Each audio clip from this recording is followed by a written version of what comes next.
Akhirnya Oda menunjukkan kembali satu chapter paling naif yang juga kita lihat dari raja kita, yaitu King Harald. Dan memang Ida adalah MVP kita di flashback dari Harald ini, yang tentu saja kecuali dengan Babang Rocks. Nah, guys, spesial di sini kali ini kita akan mereview kembali One Piece untuk chapter 1168, yang bukankah kita mendapatkan hal yang cukup rutin nih. 3 minggu berturut-turut One Piece rilis yang bukankah sudah cukup lama, biasanya selalu ada libur di tengah-tengahnya. Tetapi juga karena hal seperti itu, kita minggu depan One Piece akan kembali libur lagi. Yang bukankah memang 3 minggu adalah jadwal Oda untuk rilis resmi, di mana diberikan 1 minggu untuk libur dari Oda Sensei. Nah, makanya pastikan kalian tonton video sampai habis agar tidak informasi yang miss dan juga setengah-setengah, karena One Piece tidak masuk akal, tapi akal bisa masuk. Nah, mari tanpa basa-basi lagi, kita langsung saja wadaw.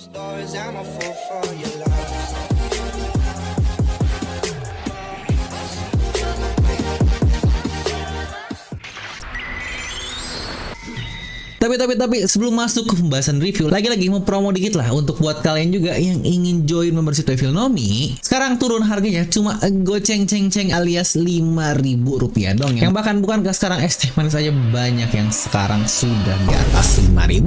Nanti kalau kalian join, di sebelah nama kalian akan ada baju berry seperti ini, yang makin lama kalian join makin berubah juga untuk si warna dari badgesnya, yang akan terlihat makin eksklusif lah kalian dibandingkan sama yang lain. Serta kalian juga bisa mendapatkan stiker dan emoji lucu ini yang bisa kalian pakai untuk misu sana lah di kolom komentar di bawah. Dan buat kalian yang pengen join, bisa langsung klik tombol join di sebelah tombol subscribe. Dan ini juga cukup aneh sih buat kalian pengguna iOS atau mungkin iPhone, di mana tombol join tidak muncul dan kalian bisa langsung gunakan barcode di atasnya, atau bahkan bisa langsung klik link yang ada di deskripsi untuk join membershipnya. Lagi-lagi cuma goceng dapatkan hal-hal seperti tadi. Nah, thank you para players. Sekarang kita kembali untuk pembahasan ke chapternya. Nah, di mana judul untuk chapter kali ini adalah Salju di Elbaf. Dan kita pun mendapatkan cover request nih dari Mrs. Fuji nih, di mana keluarga domba memberikan 6 sarung tangan kepada Hachan, karena jangan lupa dia adalah seorang gurita. Dan chapter sendiri pun masih berada di tahun yang sama seperti sebelumnya, di 15 tahun yang lalu. Terlihat kalau seluruh dunia dalam keadaan bahagia karena dikatakan para angkatan laut raksasa yang sebelumnya direkrut oleh mereka melakukan tugasnya dengan sangat baik. Yang pada akhirnya perspektif orang-orang pun mulai berubah nih kepada para ras raksasa di dunia One Piece ini, yang bahkan ada yang bilang nih, kalau dulu saya pikir mereka ini orang-orang yang sangat mengerikan, tetapi justru sekarang saya ingin bertemu dengan mereka. Ada juga yang ingin mendapatkan makanan seafood dari Elbaf karena dikatakan sangat populer, juga kayu-kayu top dari Elbaf, di mana terlihat dialah yang menjualnya menggunakan kapal Umid. Dan buat yang lupa, Umid adalah salah satu karakter Underworld yang datang ke pernikahan Sanji di arc dari Big Mom lalu. Di album sendiri, Harald pun berkata, ketika kita menjadi bagian dari negara aliansi, kupikir kita harus membangun semacam kapal rekreasi di mana orang-orang kita bisa dengan bebas pergi mengunjungi aliansi-aliansi manusia kita. Kita sebenarnya adalah minoritas dari perspektif orang-orang di luar sana, tetapi masih ada juga negara-negara di luar yang memiliki ras yang jauh lebih beragam. Dan terima kasih kepada networking yang kita miliki, mari kita semua bergabung ke dunia yang lebih luas dan terus menambah teman. Dan mari pula kita meningkatkan pemahaman kita bersama, karena sekarang kita satu langkah lagi memiliki masa depan yang jauh lebih terang. Yang bukankah misi yang luar biasa dari Harald dapat dikatakan sudah akan tuntas. Dan di sini pun Oda bahkan benar-benar mengajari kita untuk melihat dari berbagai perspektif seperti biasa, yang tidak cuma dari satu arah saja. Mereka hanyalah minoritas kalau dari perspektif luar, yang bukankah ini kata-kata yang memang sangat strong tetapi memang sangat benar sekali. Ini juga berlaku dalam berbagai hal, di mana hal yang mungkin menurut kita baik sebenarnya belum tentu baik, yang bahkan juga untuk sebaliknya. Juga poin menarik yang Harald katakan di sini adalah mari kita bertambah besar, menambah teman, dan bertumbuh bersama, grow in knowledge together, yang bukan gak sesuai dengan prinsip saya yang sering bilang, yaitu untuk stay ikro, yang ini malah menjadi tagline dari akun saya yang satu lagi. Dan mungkin buat kalian juga nih yang suka dengan konten-konten dewasa, yaitu membahas tentang investasi, finance, dan saham, karena kalau dilihat dari demografi channel Filmi, bukankah rata-rata malah berumur sudah 25 plus atau 30 tahun. Sepertinya sudah banyak yang masuk dewasa dan sudah memikirkan tentang duit. Jadi buat kalian yang pingin, bisa bantu subscribe juga dengan klik link yang ada di di deskripsi. Nah, kembali ke chapter di mana sekolah Walrus sudah selesai. Di sini pun Harald sedang ngobrol dengan Saulo dan dia berterima kasih kepadanya. Saulo menjawab, lebih baik anak yang tajam ya dibanding pedang yang tajam. Tetapi di sini Saul pun bertanya lagi, tetapi apakah kau tidak takut kehilangan sesuatu di pulau ini? Harald pun menjawab, aku tidak percaya kalau kekuatan militer yang akan menjadi seorang negeri disebut sebagai kuat. Saya mempelajari hal itu dari Ida. Bertemu dengannya benar-benar berkah bagi hidup saya ini. Dan di sini pun kita melihat ya batu nisan dari Ida, yang berarti dia sudah meninggal pasca penyakit yang kita dapatkan di chapter lalu. Yang di sini pun kita mendapatkan lagi nih sedikit flashback yang berarti lanjutan banget dari chapter lalu di saat Ida sekarat dan dokter pun meminta untuk menelpon Harald. Di sini mereka diberikan waktu untuk berdua ngobrol antara Harald dan Ida, di mana Ida pun berkata, "Hey Harald, Elbaf benar-benar sudah berubah total. Ketika aku kesini ada banyak sekali konflik internal di mana-mana. Aku sangat takut sekali pada saat itu, tetapi saat ini kau berhasil mengubah semuanya. Saat ini pun anak-anak bisa tertawa dan bahkan bisa belajar. Ini benar-benar menjadi seperti negeri yang sangat berbeda." Harald pun menjawab, wajah kita dahulu, tradisi kita di masa lampau, semua praktik dari era pejuang akan saya buang sepenuhnya. Namun sini Ida pun menjawab lagi, tetapi sebenarnya saya tetap suka kok kehormatan dari para warrior atau pejuang tersebut karena mereka sangatlah keren dan kau juga harus menghargai tradisi dari negerimu ini. Dimana Harald pun menjawab lagi, apa kau tidak mengerti Ida? Tradisi itulah yang akhirnya memisahkan kita dari pernikahan. Aku tidak bisa terima semua hal tadi. Ida hanya tertawa sambil menjawab, kau selalu berkata ingin menjadikan aku istri legalmu. Itu adalah hal yang sangat romantis sekali. Tetapi bagaimana dengan Loki? Di sini Harald pun menjawab, dia akan terus menjadi adik dari Hajudin kan? Apa maksud kata-katamu? Ida pun menjawab, ya benar, hatiku pun selalu merasa seperti itu. Dan merasa seperti itu benar-benar membuat hatiku terasa penuh dan itulah yang terus mendorongku untuk terus maju. Tetapi jangan khawatir, semua akan baik-baik saja. Kau adalah raja dari semua orang ini, King Harald. Dan kau sudah hampir sampai bukan ke tujuan dari utamamu. Di sini Harald pun menjawab, kau benar Ida, ini sudah tidak akan lama lagi. Segera kita akan terhubung dengan seluruh dunia. Dunia kita akan bertambah ribuan kali lebih besar dan kita bisa traveling bersama lagi seperti dahulu. Dimana di sini terlihat ya kalau Harald benar-benar sangat excited ketika menceritakan hal tersebut kepada istrinya yaitu Ida. Di sini pun Ida hanya menjawab, itu terdengar luar biasa. Aku akan selalu menunggu hal tersebut dan ya itulah kata-kata terakhir dari Ida. Karena ketika Harald memegang tangannya, tangan Ida langsung terjatuh terkapar yang berarti dia sudah meninggal. Dan yang menariknya adalah di sini Ida terlihat meninggal dalam keadaan tersenyum. Yang apakah ternyata Ida adalah Ida yang ternyata Will of the juga yang ini menjadi sangat menarik.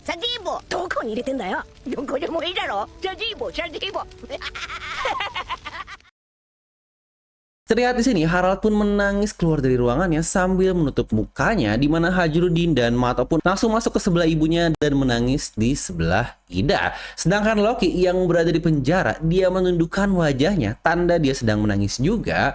Dan buat yang bingung kenapa Loki ada di penjara, ini lagi-lagi nyambung dengan chapter sebelumnya di mana dia menghancurkan satu desa.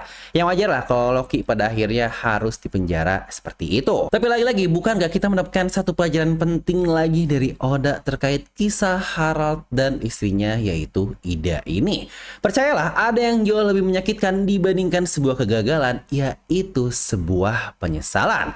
Terlihat bagaimana ambisi besar dari Harald pada akhirnya kasarnya harus mengorbankan waktu bersama dengan orang yang sangat dia cintai, yaitu pasangannya atau istrinya ini sendiri. Ya benar, akan selalu ada kos yang harus dibayar jika kita mengejar sebuah ambisi apapun itu, yang kalau dipikir bukankah sangat wajar juga ya, apalagi ketika era di Harald ini dimana dia sering keluar-keluar, dan bukankah keluar itu keluar pulau, keluar yang lain-lain, itu pun pasti menjadi hal yang sangat wajar kalau dia bisa berbulan-bulan, apalagi berminggu-minggu sekali untuk ketemu dengan pasangannya atau istrinya. Yang hal seperti ini pun bukankah terjadi di dunia kita dahulu ketika masih belum ada yang namanya komunikasi seperti surat, telepon, apalagi sekarang video call yang udah gampang banget kalau harus berpisah jauh karena tinggal telepon, video call, bisa ketemu mukanya. Kalau dulu mana bisa seperti itu, di mana pasangan suami istri perlu menunggu waktu lama untuk ketemu kembali dengan pasangan yang bahkan tidak tahu apakah pasangannya masih hidup atau tidak. Makanya kita sebenarnya harus bersyukur nih berada di era teknologi sekarang, walaupun pasti akan ada banyak minus-minusnya. Namun terkait Harald ini, bukankah hal seperti itu bisa dicegah sejak lama kalau Harald dia mau menurunkan egonya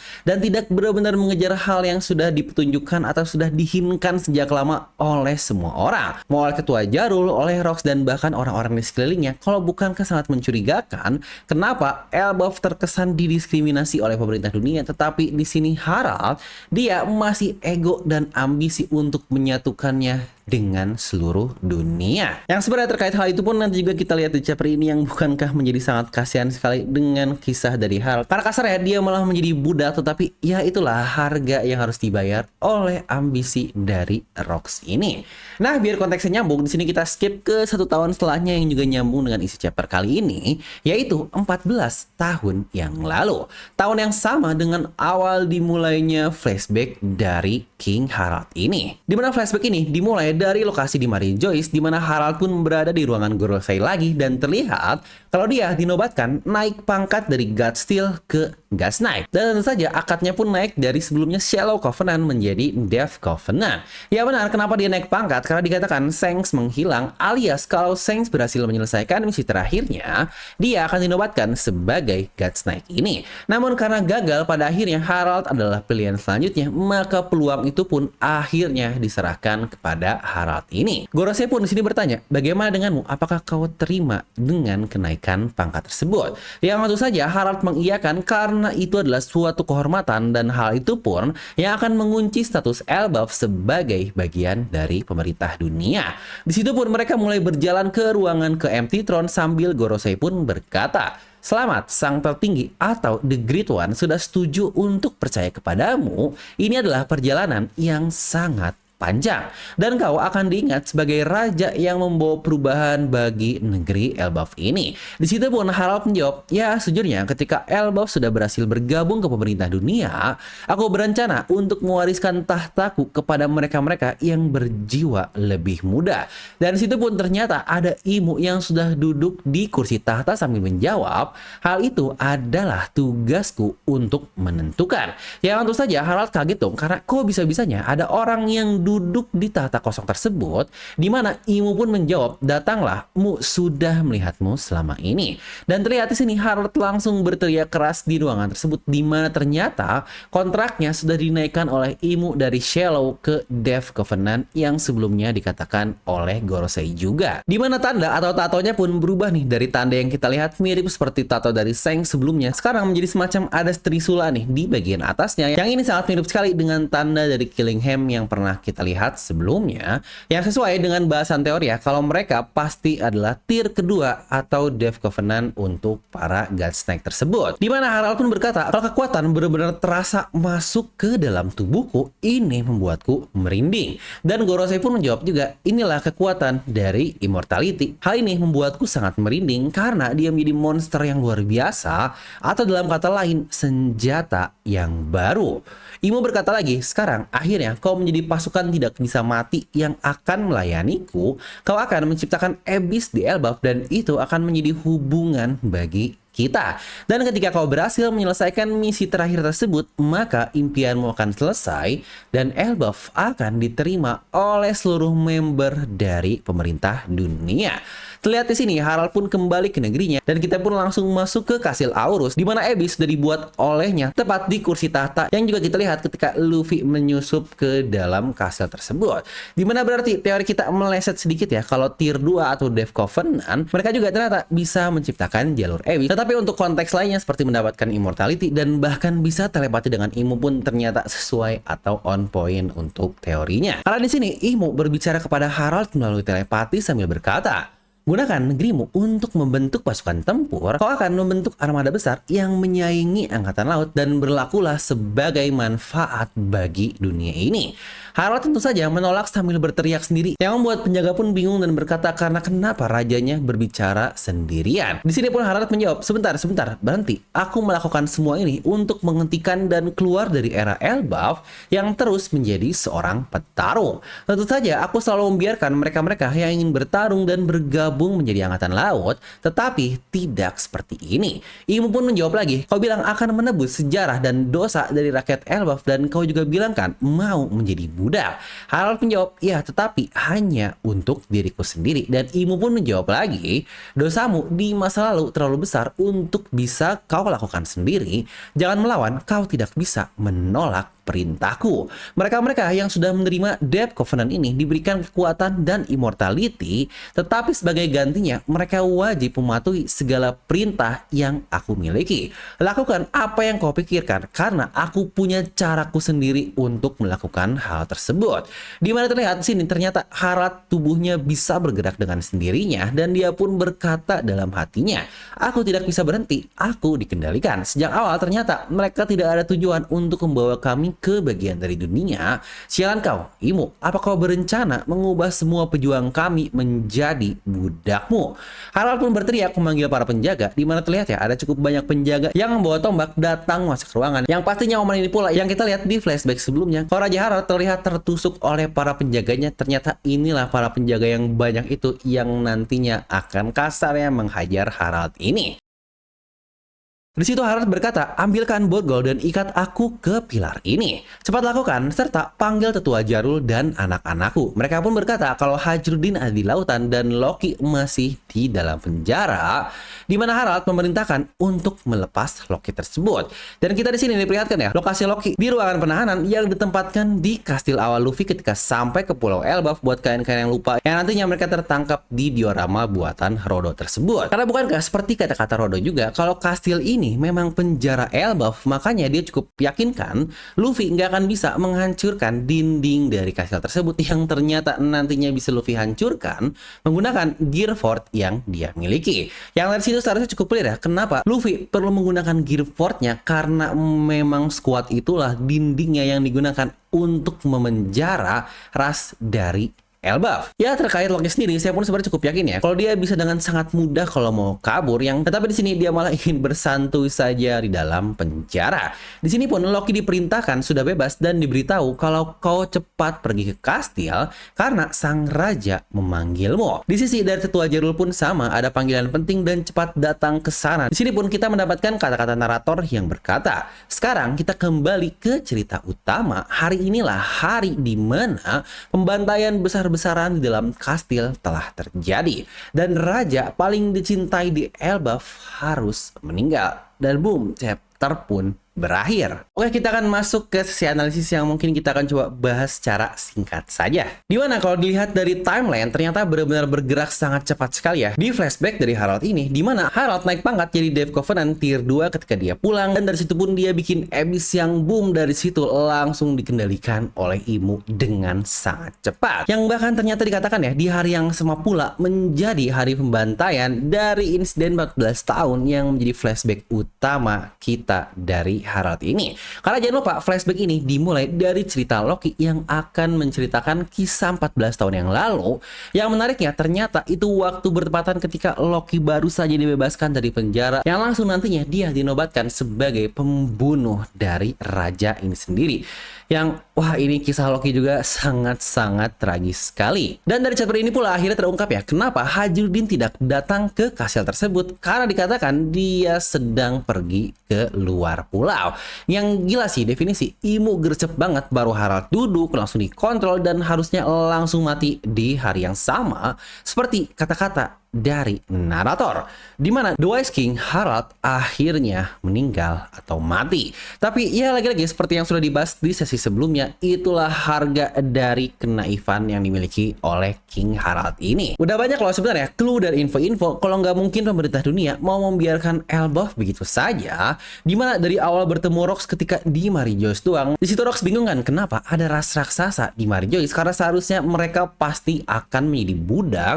Yang Harald pun saat itu masih bingung dengan kata-kata Rox dan akhirnya hanya menuruti perintah Rox saja dan kabur melompat dari Red Line. Yang nantinya pula Rox berkali-kali kan mengajak Harald yang dia pun sendiri sampai kesal karena melihat sahabatnya perlu struggling separah itu agar bergabung ke pemerintah dunia, karena dia sudah tahu kalau Elbaf nggak akan mungkin bisa bergabung karena tujuan utama Imu adalah untuk mengontrol para raksasa Elbaf ini. Yang bahkan kita pun diperlihatkan ya bagaimana tetua Jarul pun yang bilang kalau alasan kau selalu ditolak oleh pemerintah dunia, itu tidak ada hubungan dengan dirimu.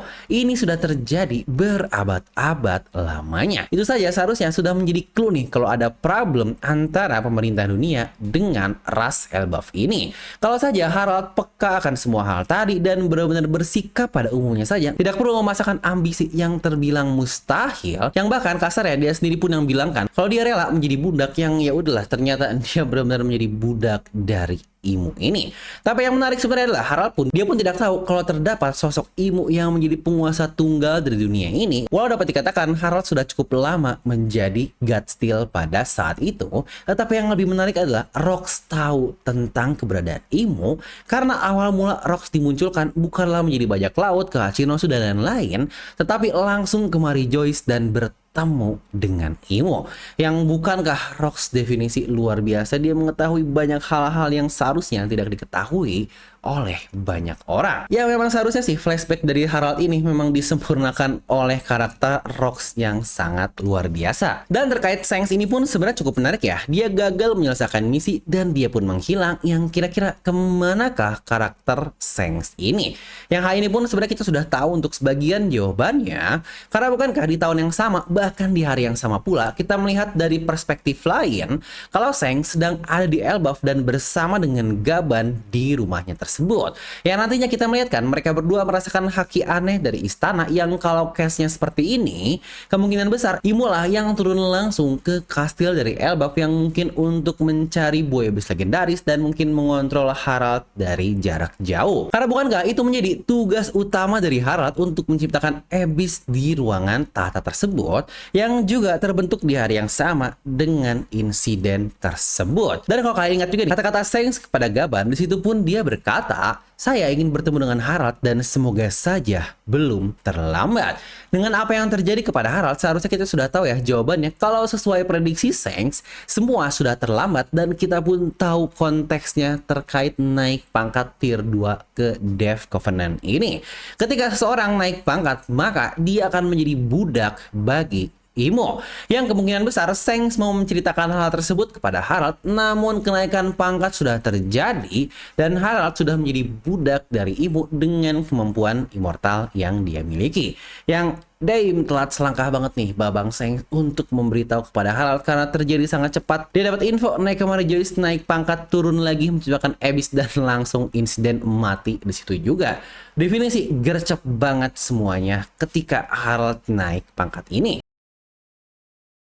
Tapi mungkin ini juga nih yang perlu jadi pertanyaan kita, di mana Harald diketahui kalau dia sudah mati, tetapi bukankah sejauh ini tidak ada satu indikasi pun yang melihatkan bagaimana immortality dari para Godsnack terbantahkan atau sampai mati begitu saja? Karena bukankah bagaimana Rox pun berkali-kali tidak bisa membunuh para Godsnack di God Valley tersebut, yang lagi-lagi di sini kita membicarakan karakter squad Rox tersebut. Ya terkait momen domi reversi dari Rox pun bisa ke cancel akibat dua Roger Gulp yang untuk kali ini pun kita masih belum tahu dan masih harus dipertanyakan bagaimana caranya. Apakah harus punya hak yang super kuat tapi konteksnya berbeda ya domi reversi dengan tier khusus atau kontrak khusus dari Imu kepada para budak-budaknya, karena kasarnya untuk akad ini adalah kedua perjanjian di antara Imu dan orang lain, tetapi untuk domi reversi itu adalah keterpaksaan yang Imu lakukan, yang lagi-lagi masih sangat misterius bagaimana bisa melakukan hal seperti itu. Jadi pertanyaan lagi adalah gimana cara Harald akhirnya sampai mati? Apakah ada trik atau cara khusus yang dapat menetralkan sebuah kemampuan tersebut? Yang jika seperti itu, berarti itu perlakuan Loki dan tetua Jarul, apa pula kekuatan yang mereka miliki, atau bahkan jangan-jangan Shanks dan Gaban pun karena dia pergi ke kastil, dia pula ikut andil dalam sebuah insiden besar tersebut dan mungkin nantinya ditutupi oleh tetua Jarul karena ya ini manusia yang seharusnya tidak ikut andil dalam konflik dari negeri ini. Dan selain itu pula, kenapa nantinya Shanks harus menangkap Loki ketika dia bebas, dan Loki kenapa pula sangat membenci Shanks ini, yang wah ini banyak banget pertanyaan yang perlu dijawab dalam 1 sampai 3 chapter ke depan.